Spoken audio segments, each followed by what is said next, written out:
Dialog publik bersama calon Presiden Prabowo Subianto digelar oleh pengurus pusat Muhammadiyah di Universitas Muhammadiyah Surabaya Jumat pagi.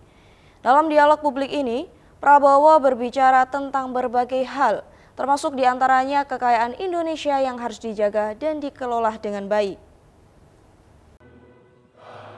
Dialog publik yang digelar PP Muhammadiyah ini hanya dihadiri oleh Capres Prabowo Subianto, sedangkan Cawapres Gibran Rakabuming Raka tidak bisa datang. Karena itu, Prabowo meminta maaf kepada pengurus dan warga Muhammadiyah terkait Gibran yang tidak bisa hadir karena dalam waktu bersama juga ada kegiatan acara di Jawa Timur bersama Nahdlatul Ulama. Dalam dialog publik ini dihadiri kalangan mahasiswa, akademisi, pengurus Muhammadiyah dan Aisyah Jawa Timur. Di hadapan para undangan, Prabowo menyebutkan bahwa masa depan negeri ini ada di tangan anak muda, mahasiswa, dan para cendekiawan. Karena itu mantan Danjen Kopassus ini meminta mereka berjuang, mengabdikan diri untuk membangun bangsa Indonesia. Prabowo menyebutkan bahwa Nusantara atau bangsa Indonesia ini adalah negeri yang kaya. Karena itu kekayaan negeri ini harus dijaga, dikelola, dan dimanfaatkan oleh rakyatnya. Kekayaannya tidak diambil oleh bangsa lain sebagaimana zaman penjajahan dulu. Bahkan di masa penjajah kaum pribumi dianggap rendah daripada anjing.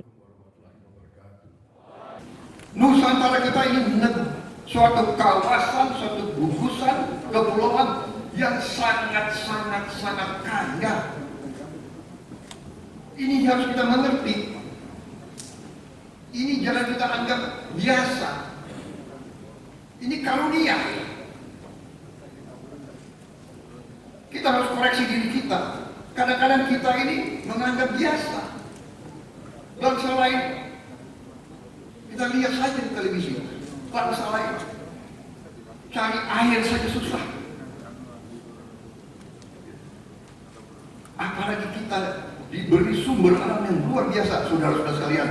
Tapi kekayaan yang diberikan ke suatu bangsa, suatu kaum, manakala kaum itu tidak pandai menjaga kekayaan itu, biasanya sejarah mengajar kepada kita, kalau umat itu, kaum itu, bangsa itu punah. Mari kita buka sejarah. Kalau saya ingatkan, saya sering dicemoohkan.